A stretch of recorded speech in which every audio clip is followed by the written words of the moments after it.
Board. I am here with Friday columnist on Star City Games, Bennie Smith. Bennie, Hello. Thanks for joining me in the sideboard. And you've brought Thanks. something, of course. You know, Bennie, he's going to bring something absurd to the table, and this is a different breed of trading post deck. Tell me a little bit about your deck. People who read my columns know I have a very fondness for Glissa the Trader. So I thought when Trader Post came out that Glissa and trading post was a match made in heaven. So I went to work from there. Yeah, Trading Post is a card that Brad Nelson's been talking a lot about. Yep. You've been talking about. Yep.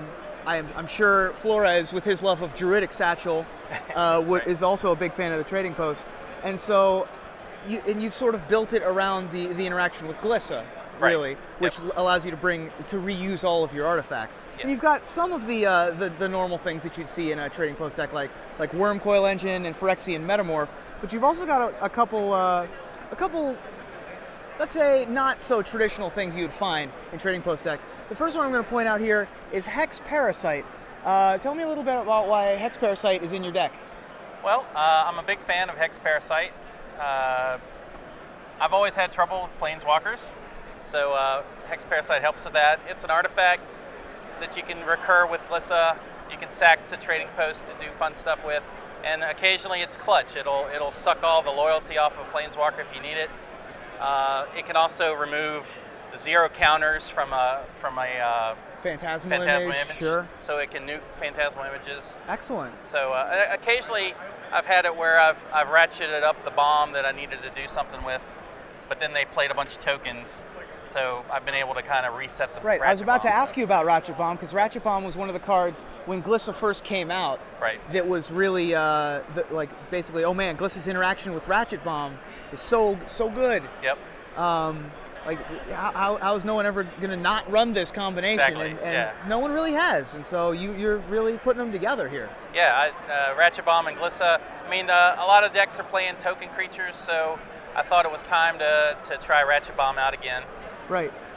I had 4 originally, but I ended up moving 1 to the board and putting in a Mortar Pod. So it fills a similar space, but Flawless segue. Let's talk about your sideboard. You got a couple interesting choices in your sideboard. I think I see a package of some kind here that you bring in with Kuldotha Forgemaster and Blightsteel Colossus, I assume? So tell me a little bit about what you bring these cards in against. all right. Well, I had the Forgemaster and the Blightsteel Colossus in the main deck for a little while, mainly because tinkering into Blightsteel is pretty crazy. Sure. I mean, it'll end games quick, but occasionally you'll draw that Colossus, and he's a pain. What do you do when you have him in your hand? Well, guess what? Now you have Trading Post to right. ditch it.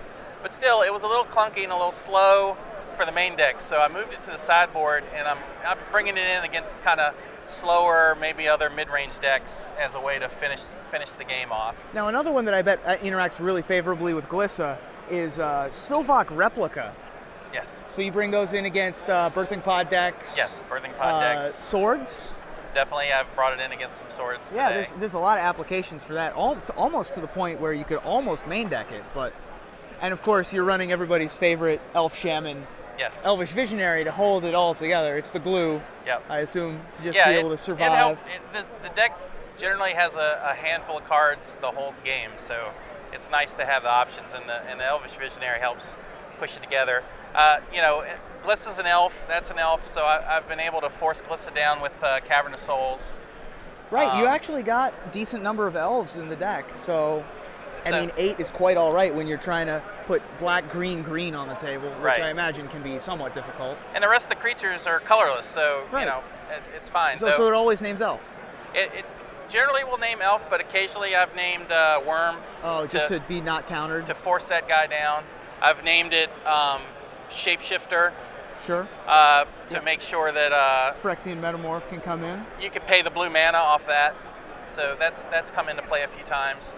I've named Beast for the Thragtusk. Haven't named Insect yet for the Hex Parasite? No, I haven't had to do that yet. All right. Well, This looks like this is a great trading post deck. This looks like a blast to play. Benny, thank you so much for joining me in the sideboard. Thanks, man. I appreciate it. And if you want to play this deck, we'll put a list up on the website. And but right now we're going to toss to a commercial break here at Star City Games, Washington D.C. Thanks for watching.